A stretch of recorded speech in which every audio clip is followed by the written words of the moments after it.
Mulund metro प्रकरणामध्ये दुर्घटने MMRDAनं कार्यकारी अभियंत्याला निलंबित केले। उच्चस्तरीय चौकशी समिती स्थापन केली। त्याचबरोबर मुलुंड पोलिसांनी कंत्राटदार आणि सल्लागार कंपनीच्या 5 अधिकाऱ्यांना अटक केली। काल दुपारी मुलुंड इथल्या LBS रोडवर मेट्रोच्या कामादरम्यान झालेल्या अपघात प्रकरणामध्ये मुंबई महानगर प्रदेश विकास प्राधिकरणानं उच्चस्तरीय चौकशी समिती स्थापन केली आहे आणि या चौकशी समितीच्या अहवालानंतर दोषींवर कठोर कारवाई करण्यात येईल असं MMRDAनं सांगितलेलं आहे।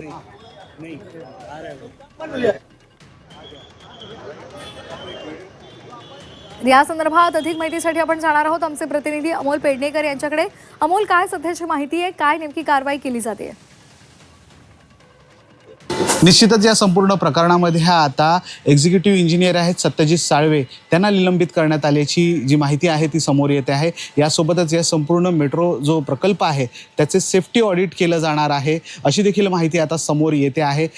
या संपूर्ण प्रकरणामध्ये काल जी दुर्घटना घडली, ज्यानंतर मुलुंड पोलिसांनी या संपूर्ण घटनेचा सखोल तपास केलेला आहे आणि त्यानंतर आता 5 जणांवर गुन्हे दाखल करण्यात आलेले आहेत। या कंत्राटदार कंपनी आहे त्याचे जे इथले जे प्रोजेक्ट डायरेक्टर असतील तसेच डेप्युटी मॅनेजर असतील, या सर्व जणांवर आता सदोष मनुष्यवधाचा गुन्हा आहे तसेच सदोष मनुष्यवध करण्याचा जो प्रयत्न आहे या संदर्भातील गुन्हे आहेत ते दाखल झालेले आहेत। यासोबतच जी कन्सल्टंट कंपनी या ठिकाणी नेमण्यात आलेली होती तिच्यावर 1 कोटीचा जो दंड आहे तो आकारण्यात आलेला असून सोबत कंत्राटदार कंपनी आहे तिच्यावर 5 कोटींचा दंड आकारण्यात आलेला आहे।